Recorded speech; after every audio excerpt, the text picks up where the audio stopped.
And we are back, episode 12 of GMA Beyond the Fight podcast, Gods of Martial Arts, an innovative mixed martial arts promotion that not only celebrates ancient martial arts traditions, but treats fighters as celebrities. And we have a special guest with us today who needs no introduction, one of the best showmen in not only Vietnam, but all of Southeast Asia, Carey Wass. Hey, it's been a long time coming. You can call me Carey, you can call me Xavier Patricks, aka the Expat, Vietnam Pro Wrestling, Zac. We've been discussing this for a long time. Yes. And now, baby, we're here. Gods of Martial Arts, Beyond the Fight. You have so many names on Facebook and Instagram. Yeah. Sometimes I'm like, I type in Carey, I'm like, oh no, it's like, X Patrick or something. Yeah. So you have all these different. Listen, there's this documentary series that just came out on Netflix. It's called WWE Unreal, and all the wrestlers go through kind of giving off their Rolodex of names. So for me, it's Carey's my birth name. My wrestler name is Xavier Patricks because I am the expat ring announcer. So yeah, and then social media gets confusing. I have more than a few people who call me Xavier. Some of them just call me expat. So yeah. Whatever you want to call me today, I'm good with it. I'm going to call you Carey to keep it simple. Let's do it. Carey, my mom's going to maybe be very happy about that. Yeah, absolutely. So here we are at Phan, and you've been here a few times. What's the, and you're a showman yourself, yep. And you understand like the aesthetics, the feel, the music, the aura of what goes into a show and everything that goes along with it better than anyone I know, other than Johnny. How do you feel here when you're at Phan? Well, it's interesting, right? So I know this space for like a few different reasons. Obviously, I come to the Gods of Martial Arts show. I try to sit front row every single time. So for me, the space represents like the home of the best martial arts in all of Vietnam. But in terms of Vietnam Pro Wrestling, I mean, this place, it's part of our foundation. For our guys who founded Vietnam Pro Wrestling, Rocky, Sid, Andy, when they first trained, Phan was the home of their initial training days. So it's nice to be back and to kind of see how much this space is given back to not only Vietnam Pro Wrestling, but now the martial arts community. So it's very special. For anyone that's not come here to see a GMA show or just come here to visit in general, I mean, you're missing out. There's Absolutely. No place like this in Southeast Asia. I mean, this truly is something unique. It's like one part martial arts gym, one part production studio, and one part like an oasis resort. Yeah. That also has amazing dogs that just hang out next to you here, which I love. Yeah, and your anxiety just decreases. Yeah. When you're here, like the sound of the water. Sometimes they have music. They've got this whole aura. They got all the plants and everything. They got the lake here, yes. The little pond. Yep. You know what I mean? It's very like zen. Very zen. Yeah. So Phan's been around for 7-8 years, almost a decade. Mm-hmm. One of the primary influences in mixed martial arts here in Vietnam. Yep. Led by Johnny. Yep. Comes from a family of martial arts, and he's carrying on that tradition. Yeah. You know, in a very cinematic way, as we all know. And you've been to a few Gods of Martial Arts events. It's crazy. Yeah. That GMA hasn't even hit its first birthday yet. Can you believe that? I can't believe it. I mean, it's been amazing to see how GMA has grown and kind of helped redefine martial arts here. Because, obviously as a person in VPW, Vietnam Pro Wrestling, we're sports entertainment. But what I love about GMA is that this is a place that understands that, yes, you are meant to be creating and enhancing a sport. But what I love is that it's also equal parts entertainment. Yes. Right, from the production to the entrances to the customized music.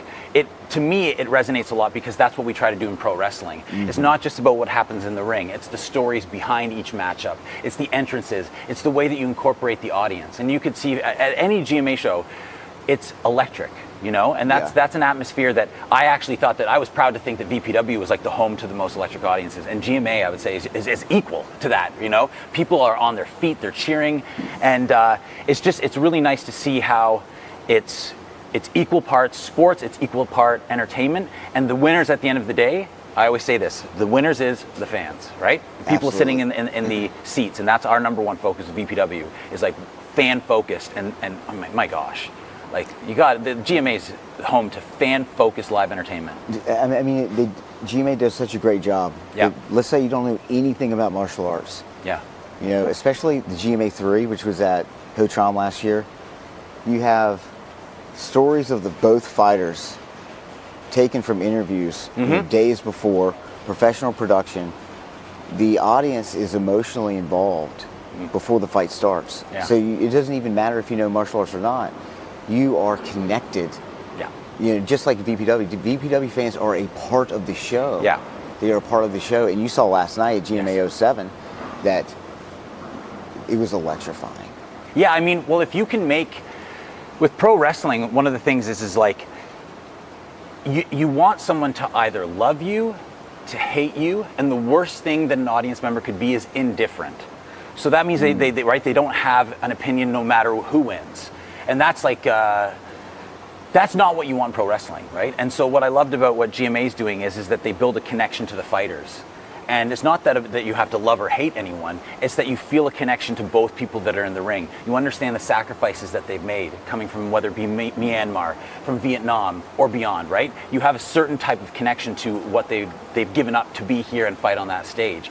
And when those stakes are felt by the audience gets more involved in the fight because there's something at stake to them, and that's their feelings, their opinions, they care, they're invested in it, right? Yes. And so I really love the work that GMA is doing to do that, you know, to build up these guys' reputations. And at the end of the day, the other thing with pro wrestling is you can either win, you can lose, and there's always a comeback. There's always a next thing. And so even in the fighters that, you know, didn't get the victory, it's amazing to see that there's still going to be an opportunity for them to bounce back in some way. The audience wants to see them come back, and that's an important thing in martial arts. Boxing, it's kind of like you're one and done, one loss and it's over. But what I love about GMA is like you care so much for these fighters that win or lose, you want to see that guy get a next shot. And it's an amazing platform to see that people are like, you know, they care as much as they do. Yeah, absolutely. And it's crazy because, you know, last night they gave the belts out. Yeah. Beautiful belts. We had, you know, 5 different countries. Yeah. Including Vietnam. Mm-hmm. The championship belts were given to 4 international. Yeah. Right? Cambodia, Malaysia, Myanmar, and Thailand, right? If you won the belt, you have etched in the belt God of Martial Arts in your native language. Right. Isn't that crazy? Okay, well, I can tell you a story. So after the fights, I was with my wife and her 2 friends. And so we went to the front just to take a picture. You have like a beautiful kind of area where you can take a picture with the backdrop. And there was a fighter from Cambodia who won last night. He won the championship. And so GMA was nice enough to kind of put the belt in what looked to be like almost this wooden case with glass on it, you know? It really elevated the title. And and it made it look next level.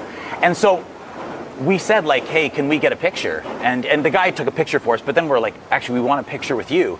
And can you show us your belt? So we took a picture with him, and then he ended up showing us the belt.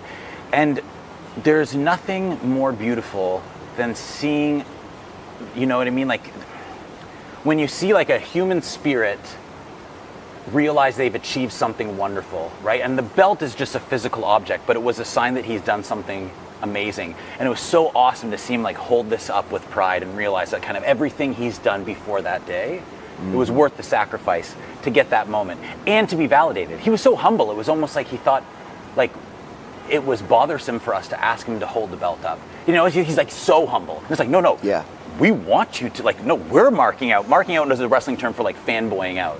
We were fanboying out for him. And so it was just a nice that kid's moment. 18 years old.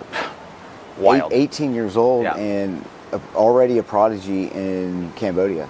Amazing. And they're really proud because they've been doing Kun Khmer for, you know, hundreds and hundreds and hundreds of years. Yeah. And they're really proud to show that, hey, you know, we can take this and we can go to MMA and we can be successful in the MMA rule set. And not only that, we can adapt. Right. We can work on our grappling, we can work on different forms of striking and things like that. And that's what Cambodia Top Team really wants to show the world. They really want to show that. The teams out of Cambodia, they want to, number one, put Kun Khmer on the global stage. And number two, show that they can compete with the best in MMA. and they are so passionate about it.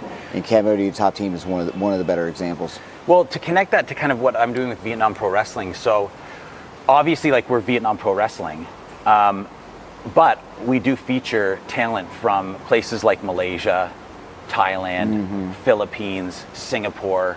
And so what I love what you're doing with the talent here is like you're giving these foreign, fighters a platform to really be, put center stage and to not only have their careers enhanced, but also the reputation of the martial art forms from their own countries. And with VPW, it's similar. It's been amazing to see how we've been able to support young talent. I mean, you talked about this guy, he was 18, and we've had similar talent. We have wrestlers from Malaysia that are still in university, and they'll kind of, break from their studies to come over and wrestle for us for a weekend, and to see the Vietnamese fans and our local fans really rally them on, and to see their skills growing, and for them to be able to showcase the wrestling that they've learned in Malaysia or Singapore or Thailand.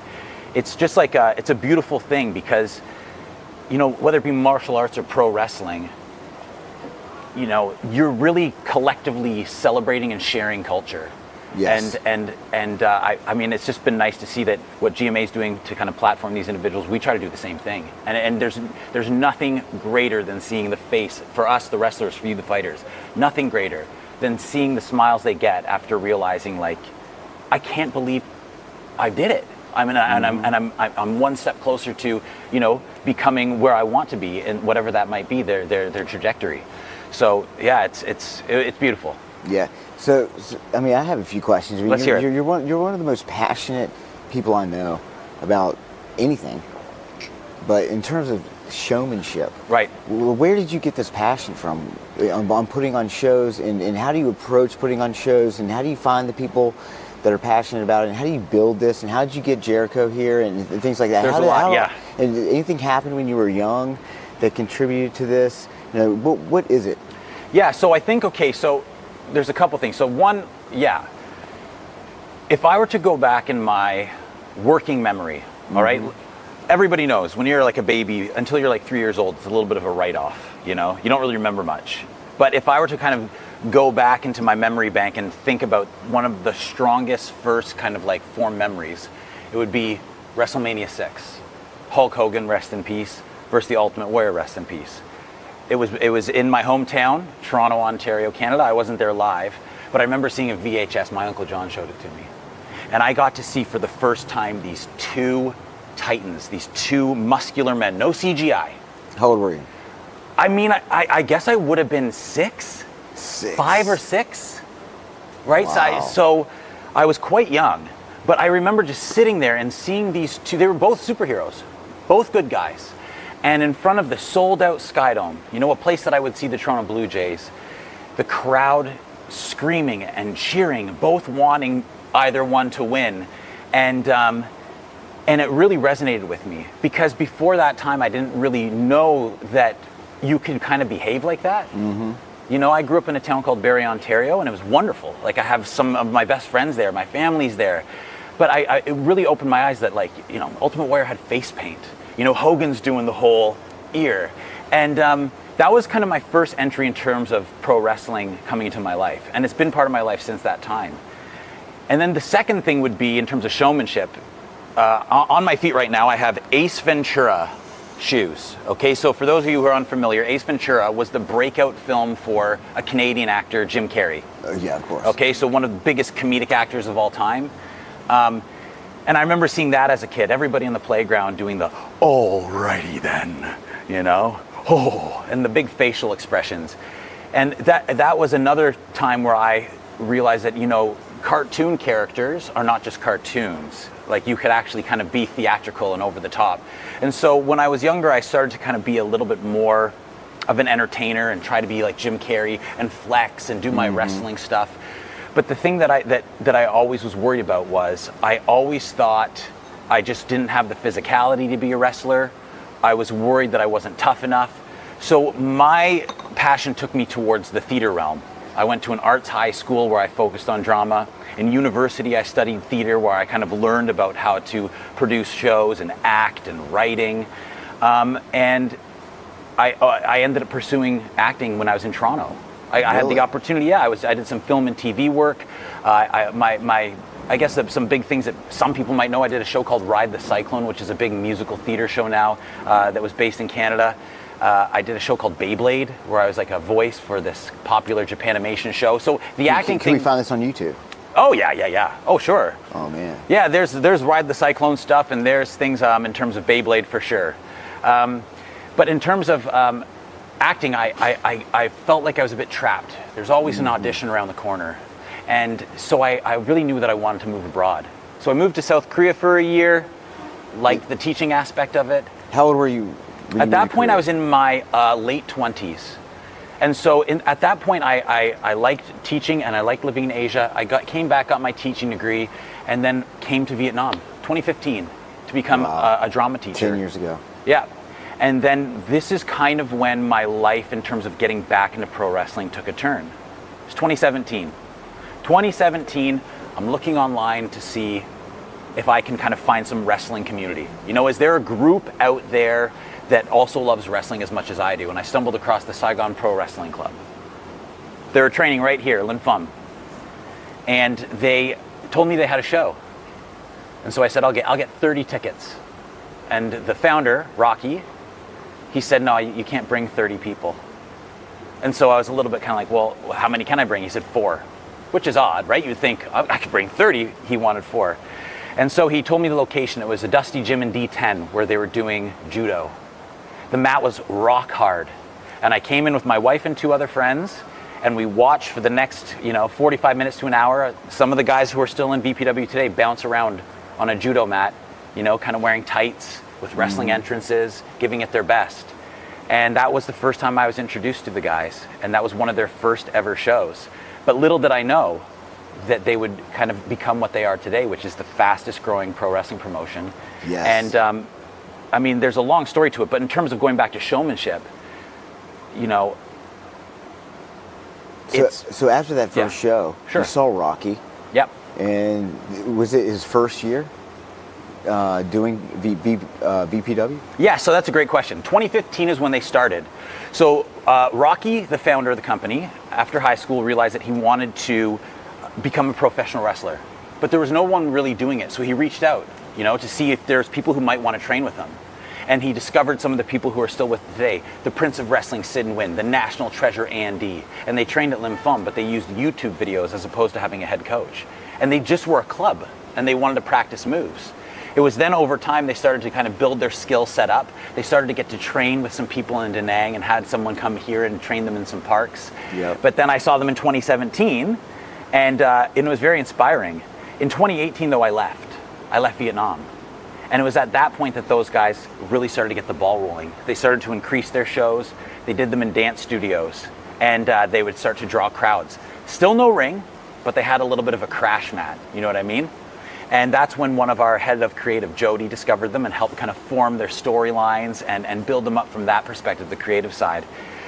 So those first 3 years, 2015 Sure. to 2018, what was your involvement? And what kind of conversations did you have Yep. with Rocky? And did you guide them? No, I was just one of the first foreigners to come see them perform. I could have never imagined where we'd be today. I actually don't even know why I went online to look that up, if that makes sense. Like where I am now today with them and where we started, I don't know how that happened.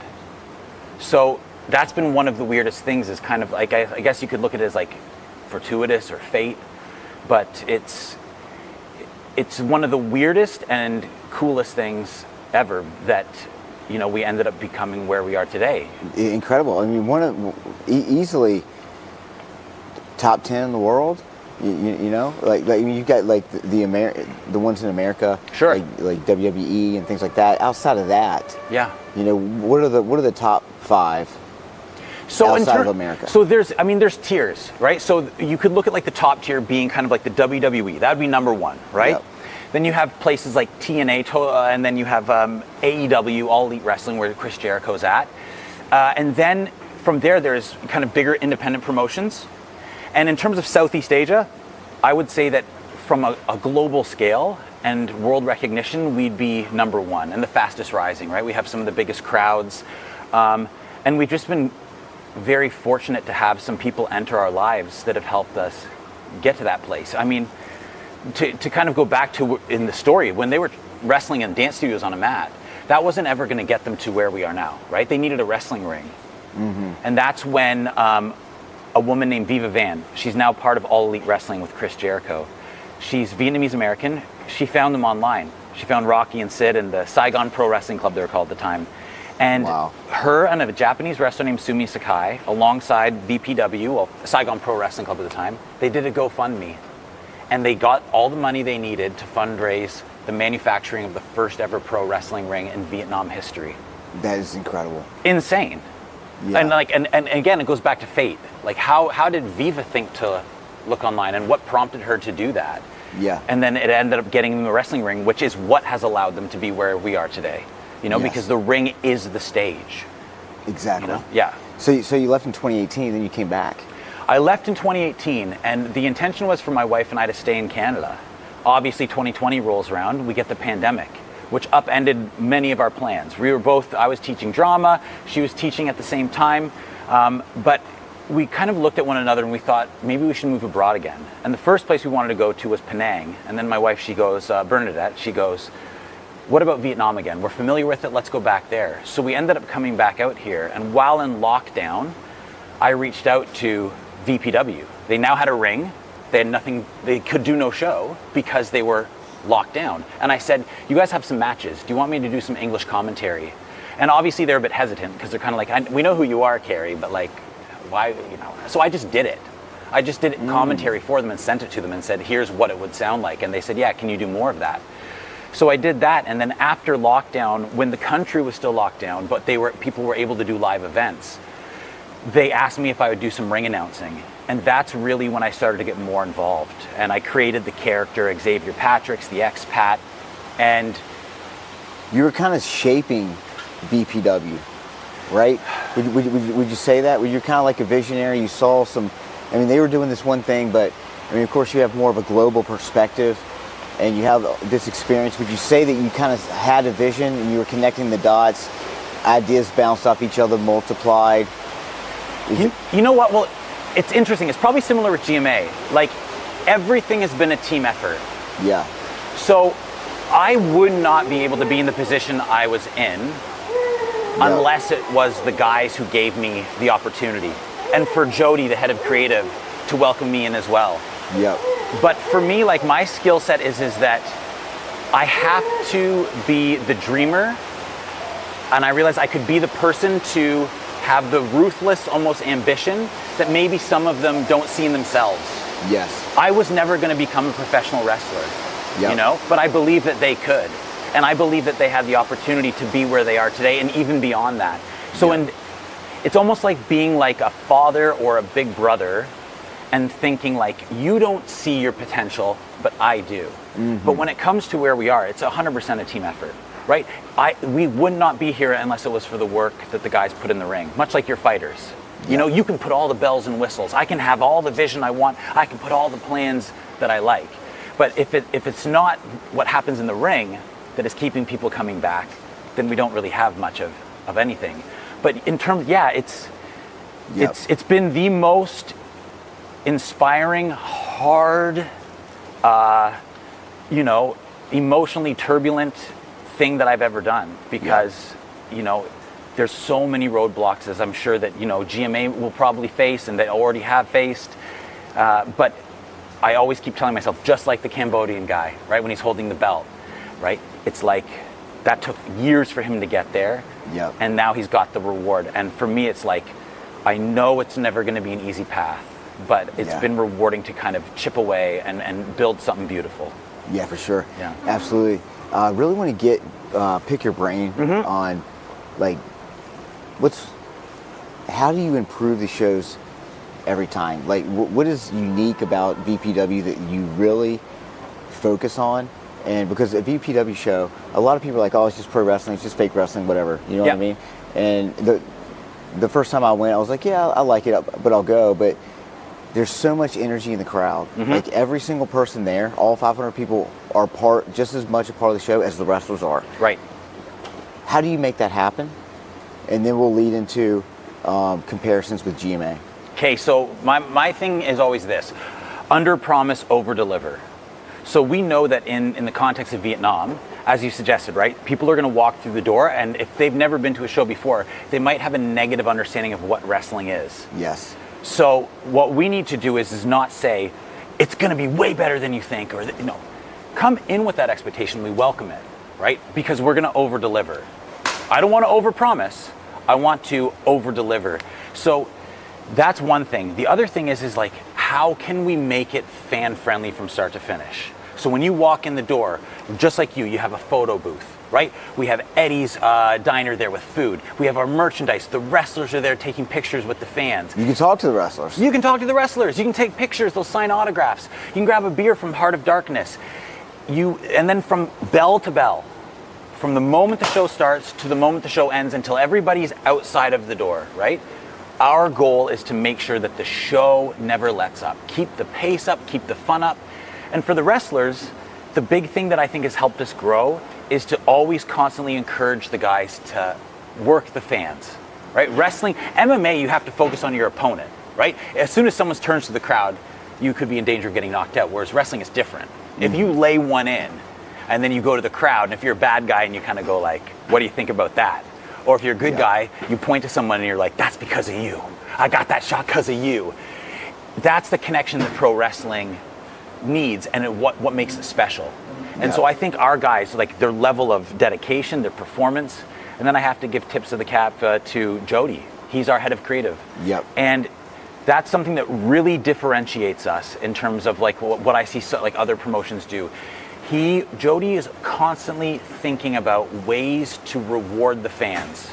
Because in wrestling, you can do things that actually turn fans off. Right, you could book bad guys to win nonstop. So at the end of every show, the fans might be leaving disappointed. Whereas we are always trying to figure out how to reward the fans, right? And then get them to kind of want more and to return. So there's these little tricks, but for me, the big thing is under promise, over deliver. And from a personal standpoint, and you've probably seen this coming to the shows, as the ring announcer and as kind of like the host, if you will, I'll never let up. Right? When that show starts to the moment it goes, people will say, you don't break character, right? And it's like, I never will. Mm-hmm. That's the theater person in me. No, because in that moment, I'm not a character. I'm the expat. And as soon as I drop, then I'm telling the audience, well, your energy can dip too. I'm exhausted, so you should be. Whereas for me, it's like, no, I'm going all in so that they understand, like, I'm with you on this, because I actually legitimately am. You know, I don't want to know much of what's going to happen in a match. I might know the winners and the losers, let's say, but even some matches I don't. I just like to see it as they do and react like they do and have that communal experience. And that's something we've done, I think, better than any, I mean, I guess it's not fair to say better than anyone else. To the best of our ability, we just love that we've been able to create a community of expats and locals alike. Everybody's a family. And you could see that last night in GMA. I'm fist bumping people. I don't even know who they are. I'm fist bumping the fighters. I'm hugging the coaches, after their fighter wins. And they're kind of going, I don't even know who this dude is. But it's the community. And when you have a community, it's unbeatable. Yeah, for sure. And you've done a great job of, bringing in Saigon Heat. Bringing in all these different organizations that doesn't seem like they have a connection, right? But they do, and you make it something bigger than what it's supposed to be. And I'm very interested because we were talking earlier. What do you see in GMA, and what kind of opportunities do you see in partnering with other showmen? Even though it's not a martial arts, you're a showman. Sure. This is also a show. Sure. Right? It's almost more than a show than it is martial arts. It's a show about martial arts. Right. Right? So talk a little bit about like your perspective on GMA as a showman yourself and an architect of a show where you're getting the crowd involved, much like GMA. Right. And then what are some ideas that you have? Right. Well, okay, so I'll go kind of like big picture and then bring it to GMA. So you touched on the Saigon Heat, right? We've done collaborations with them. Sometimes people get in the headspace that if there's ticketed events in the same city or same region that you might be competing for eyeballs. My line of thought is always like, basketball fans will always go to basketball. Mixed martial arts fans will always go to mixed martial arts, right? They will. So we're not competing. It's not like they're going pro wrestling or mixed martial arts, pro wrestling or basketball. What we're all meant to be doing here in this region, especially Saigon, is, right? We are in the region, the city that's going to be the mecca of sports and entertainment in Southeast Asia. Yes. I firmly believe that. Right? As fast as high rises are going up, that is where things are going up here. And if we look at each other as competitors and not as siblings, then no one wins, right? So why would someone who goes to, let's say, a Saigon Heat game want to go to a VPW event? They like entertainment. They like having core memories with their children. They like to sit there and feel a sense of community, of cheering together, of looking to a person that's a stranger and fist bumping them. That's what we're tapping into.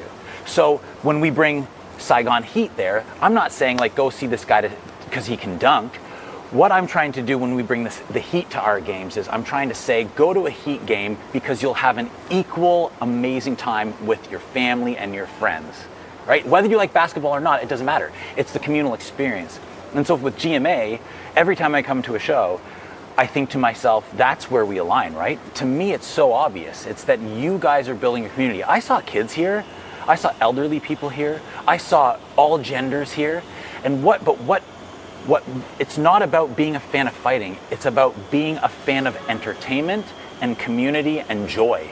Yes. I always say with Vietnam Pro Wrestling, people say, oh, what do you want to do? And they'll always be like, do you want to be the biggest pro wrestling promotion, or what's your like core value? For me, it's always this: bring joy. Right? You come into our doors, you're having a bad day, you enter our space. When you leave, you will have forgotten about that. Yes. Right? Or at least you were able to put it aside. And that's the beautiful thing about what I felt like GMA was, you know? Who knows what people's day were like beforehand? When they entered here, they looked around and they saw each other cheering and screaming and high-fiving. And I love that about GMA. And I really think that GMA and VPW are so focused on that community building and so focused on entertainment and creating a connection with the audience. And I mean, and let's be fair, like, if you come to a VPW show, if you go to a GMA show, you're leaving with that same and you're feeling. never going to forget it for the rest of your life. No. You will never forget it. Similar vibe, right off the jump, right? People enter a VPW studio, literally everyone who's new, they step into the room and they pop out their cell phone and they go, I did not realize it was this large scale. They see the screens and the vendors and the wrestlers, and they're just kind of doing the whole like, oh my gosh. Same thing with GMA. Before even one fight happens, people go out there, they get their wristband, they walk in, and if you're a first comer, like we brought two friends. They stepped in here and they're like, how did I not know about this? This is insane. And that's before any bell rang, you know? And then let alone the entertainment that happens in your ring, you know? And that's the same with us. It's like, if you can win a crowd over upon entrance, the rest is just the cherry on the icing, as they say. Yeah, absolutely. Yeah, because just like you said, a lot of people look at VPW pro wrestling and martial arts, and there's nothing close to being the same, but it really is. It really is. Because the core values are there. Yes. Especially when you have two passionate organizations trying to deliver a unique experience to the fans, and you're not trying to compete with anyone. Right. You want to include everyone. Include everyone. Yeah. Yes. So what? I mean, you're probably one of the most forward-thinking, innovative, creative, events architects that I've ever met. Well, and cheers to you. I mean, the feeling's mutual, right? Like you've been doing everything in your power to build up GMA, to bring the best talent in. I mean, GMA's got such a great team. You know what I mean? I mean, I joined an amazing team. Yeah, and that's the same. You know what I mean? I joined like an incredible team that has the Hollywood level production. They've got very easy to work with. You feel a sense of trust as soon as you come here, and you don't have to question what their motives are. Yeah. You know what I mean? It's easy to work with people like that. Yeah. Right? And so what are some opportunities that you see in VPW or other types of shows, working with Gods of Martial Arts to expand further and to benefit both organizations and to bring more people into this community that might go to GMA, that might go to VPW, that might go to Saigon Heat game. Right. You know, like what are some ideas that you might have? I mean, listen, if we ended this conversation and we locked in a VPW show presented here in the beautiful GMA set, I mean, that's a win. And what a storybook ending that would be. I mean, 2015, the guys first train here, and we had the opportunity to present in front of, you know, in this GMA set. That's just insane. But the other thing is that it's all about like crossing over talent. A lot of people think like, why would, again, I go back to Saigon Heat, why would a Saigon Heat player want to be called out at VPW, or VPW called out at a Saigon Heat game, or GMA at VPW here? It's not about being a martial arts fan and a wrestling fan. It's about being people who like to have a good time, right? It's this feeling of joy. And so for me, it's about crossing over talent, bringing talent to one another's events, calling a spotlight to them, right? Realizing that you promoting GMA in a VPW context, right? And then VPW in a GMA context. It's a win-win because we're not pushing. It's not a MMA or wrestling thing. We are both promoting, creating unforgettable events. All we're saying is we're both unforgettable. So if you thought this was unforgettable, go see them because they're unforgettable. And could you imagine the crowd's response at VPW if Sin, the guy who won the main event last night against the Indonesian fighter, you showed a clip. You showed a clip with the commentary, right? Yeah. And then Sin comes in with his belt. Unbelievable. The GMA belt. Yeah. I mean, the crowd would go absolutely nuts. And listen, it's a recipe that's worked before. Ken Shamrock, when UFC was first founded, right? WrestleMania 13, he comes into a very iconic match, the I Quit match. Stone Cold Steve Austin versus Bret Hart, okay? A legendary match, all right? Ken Shamrock comes in as the special referee enforcer in that match. You know, and the crowd, the way that they resonated having Ken there, because he adds that little element of legitimacy, for lack of better words, into a worked match. Worked meaning kind of pre-planned match, which is pro wrestling. And then you can also see, just on the biggest of scales, TKO, right? UFC and WWE are under the same umbrella. I mean, they had SummerSlam today, okay? And then you see these UFC fighters there, and now you're seeing WWE fighters at their events. Well, why? Because UFC and WWE, they're not competing. Not only are they not competing, they're now under the same umbrella. They both realize, oh, we're actually in the same business of telling stories, building up entertainment, you know, building up matchups. And so to me, it's so obvious in a good way. Yeah. Yeah. It's incredible because just the words that you use, live sports entertainment. Yeah. And you know, and when Adam and I were working together, Adam's back in Canada now, but he noticed things that I didn't. And he was like, pay attention to the words that Carey uses. Live sports entertainment. It's all encompassing. You know what I mean? Yeah. And you know, we really grew, you know, Saigon Super Fights is just a small promotion compared to VPW, GMA, and things like that. But if it wasn't for your guidance, you know, we wouldn't have gotten to where we were. And it was because of just little things that you said, the words that you used, and the understanding that this is entertainment. Yeah, this is entertainment, and we can partner with all these different organizations. Yes. We can bring so many people in. We don't need to compete with anyone. We need to partner with people. Yes. You know? I mean, that's the thing, and I appreciate you saying that. One of the things with Vietnam in general that I truly believe, as I said before, like I firmly believe that this will be the home to the biggest sports entertainment. And you can see it in the marketplace, you can see it in the rising demand, you can see it in the rising middle class income, right? The disposable income, people are wanting to go to more live events. I mean, for goodness sakes, Blackpink was in Hanoi, right? That's like the biggest K-pop group in the world. Mm-hmm. So this is the time now for everyone to like put their jetpack on and to realize the opportunity they have in front of them. And it's and, you know, and when Adam and I were working together, Adam's back in Canada now, but he was like, I would love for every single one of the GMA fighters, for all of our wrestlers, to become businesses unto themselves, superstars. I actually challenge our wrestlers, you know, because you always want to encourage, like I'm sure you do with your fighters, build your social media, build your brand, Yes. right? There's a phrase, and I'm going to get it completely wrong, so correct me in the comments. It's like a rising tide helps all something, right? But the idea is that, like, if you rise, we all rise. Yes. And it's important that it's not just someone like you or Johnny that have the belief in this idea, that everyone that's a part of it, and I can see that in GMA and I can see it in VPW, that we all believe that we can get to that destination. And the more they invest in themselves, and the more they invest in their social media, and the more they tell themselves, it's the little engine that could, yes I can, you know, the more we can excel and the more we can all achieve. And you can quote me, you can cut back to this clip, right? Yes. This is the future of sports entertainment in Southeast Asia. Without question. Yeah. Because it's interesting because a lot of promotions are competing with one another. Right. And they lock down fighters into contracts to where they can't compete in other promotions, right? Which limits their opportunities. You know, with GMA, we're already starting to see, we're not even 1 year old yet. Not even 1 year old. Organizations from different countries are coming up with ways on their own to expand GMA into their country.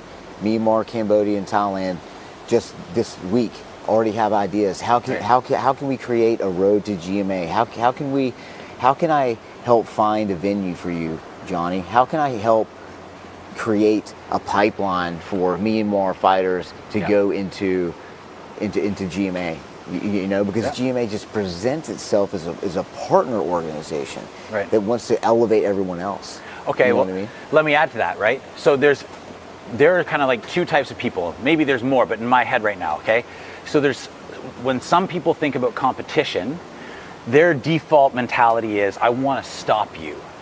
I don't like that you're growing, so I am going to do what I can to stop you from excelling. Okay, so then how does that help you get better? Whereas a GMA fighter, let's say, right? No. When someone goes, I want to compete, and you're looking at competition, what are you going to do? You're going to just hope that guy breaks his leg and doesn't make the fight and you win by default? That doesn't happen in the real world. No, that fighter goes, I'm going to train harder.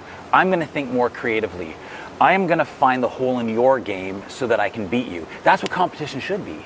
It should be actually something joyful, you know? And so, for example, like, you and I are kind of in a similar space, right? You're doing commentary, I do ring announcing. I could see you do commentary last night, and I could go, oh, Zac, oh my gosh, why does Zac get to do that? I should, you know what I'm saying? But what do I get from that? How does that change my life? No, what it does is, I can go and see how you're doing it. I can see how your team's doing it, and I can then think to myself, what tools or what technical things can I bring back to VPW so that we can add it? Yeah. We don't have that yet in terms of live streaming. We usually cut our pieces into short clips, right? But obviously a long-term goal would be to live stream our shows with commentary. So why would I just say, I'm going to pull your cords out so that you can't do commentary? There you go, I showed you. No. Competition should breed the best out of people, not the worst. Yeah, especially. And that's what I hope for everybody in professional wrestling across Southeast Asia. And I hope for mixed martial arts in Southeast Asia. And I can see it, right? Like, we are not competing and we don't need to stop each other. What we need to do is, if someone gets bigger, if someone gets better, if someone gets more attention, use that to motivate you to become your better self the next day. Yes. Don't try to stop them or be resentful, because that won't do anything for you in the long run. Yeah, right? exactly. Let it inspire you to become your best self. Yeah, and if you really look at it, how many people, like just Saigon, we got 13 million people here. Yeah. How many people do jiu-jitsu? How many people do martial arts? You know, it's in the thousands. Mm-hmm. Why would we compete with one another? Right. Well, why wouldn't we grow together? We got 100 million people in this country. Yeah. We have, in Southeast Asia, you know, well over a billion. If you include Southeast Asia and South Asia, yep. You know, close to 3 billion. Yeah. You know what I mean? And the community is so small that if you start to network, like, oh yeah, I know that guy from Pakistan. Oh yeah, I know the guy who started MMA in Pakistan. He's connected to this guy, connected to this guy. There's absolutely no point in competing with one another. We have to work together to bring this up. Yeah. Right? So, and it has to have the mindset just like you and just like Johnny. Yeah. But you guys have two different perspectives, two Right. different approaches, right? And I really do believe that masterminds like you two can really come up with some really creative ideas on how to expand both organizations in ways that we're not seeing this type of innovation anywhere else in the world. Yeah, I mean, You know what I mean? it's just amazing to see like the work that you guys are doing, and like, you know, to go back to it, it's if GMA builds themselves up to their best self, their biggest self, right? And VPW is doing the same. When we support one another, as we're kind of doing right now, the only thing that comes out of that is win-win. We're not splitting your audience, and that's the thing that I love, right? We can sit here and someone might be like, why is Zac, who does kind of like a more of a grappling mixed martial arts focus, talking to the pro wrestling guy? This guy hasn't fought a day in his life. This guy doesn't even know how to wrestle. He's just a ring announcer. But what it goes back to is that we are both trying to build something in a place where it's not been done before. And we have the most amazing talent. Like, I want to go back to our wrestlers. I would not be here without them. They are the ones that are providing me this opportunity to even sit here, you know? Yes. And there will never be a day when I wake up where if I'm not feeling like I can, like, why can't I get this done? Or this is not how I played out in my mind. I have the like inspirational knowledge that I have 20 guys on our roster who are telling me, you know, like, even if they're not in the room, just in my mind, I'm like, no, they got my back. Just keep going. Just keep going. And so I firmly believe like collaboration is always the best outcome. Yeah, absolutely. Yeah. Yeah, you do a great job of it, man. You know. Well, I love it. We took, you know, grappling. I'm a grappler, right? Yeah. Grappling's pretty boring to watch. It really is. Grappling, just straight grappling. Not even all grapplers watch grappling. It's an acquired taste. You know what I mean? Yeah. So it's like, you know, when I was growing up as a teenager, going to wrestling terms, you sit around 9 hours, you might have 2 or 3 matches. You don't really know when you're going to wrestle and things like that. And the same thing was happening, you know, here, pretty much everywhere in the world. How can we make it? How can we make an event to where not only the competitors are excited to go, but it's fun to watch, you know? How can we take something boring and make it exciting? Right. You know, and let's make it 2 hours. Let's add some music. Let's add some prize money. Let's add this, and this. Some commentary. Let's some professional photography. Yes. You know, things like that. And we really took a lot of that from just watching you and watching some of the other shows, right? And that's really what it's all about, right? Yeah. Well, I remember, like, you know, one of the things that was kind of liberating for VPW was, you know, we were trying to figure out exactly like what are we? You know what I mean? Because we're closer to Japan, and Japan's got a big wrestling scene that's very stiff and strong. Then there's the American style. Then there's luchadors in Mexico, which is high flying, you know? And in Vietnam, it's like, well, you guys are the first. And you could see when the guys first started out, I think there was like a little bit of testing, like what exactly are we? You know, I think initially it was almost more drawn towards Japan. Some people would now say we're a bit more American style. But the most liberating thing is that whiteboard is clean. We're the ones writing the definition for what Vietnamese professional wrestling is. Absolutely. And that's the same. How do you make it entertaining? Throw everything at the wall. Because what do you have to lose? There was zero before you. So you might as well go for it and just try everything and see what sticks. Yeah, absolutely. Carey, you know, 45 minutes goes by so fast when we're talking. You know, do you have any last words to say? Thank you so much for coming on the show. It's been a pleasure, man. Yes. Last things, August 16th, VPW the Rumble, baby. 25 men will enter the ring, but only one will reign supreme. This is not just any match. This is once a year. This is the most in-demand match of all year, baby. Okay? The winner gets the VPW sure shot, a guaranteed title shot, anytime, anywhere. It is incredible. It is an incredible show. Even if you don't like pro wrestling, I do encourage you to go to his show. You can learn something, especially if you have a show yourself. That wraps up episode 12 of the Gods of Martial Arts Beyond the Fight podcast. Last night, we had our biggest international event in Vietnam's history, giving out 5 championship belts. GMA 07. The next event, GMA 08, is going to be on the 6th of September here at GMA Arena on a Saturday night, 7 p.m. Can't wait to see you guys there. I'll be front row, baby. Come say hello. That's right. Goodbye. See you later.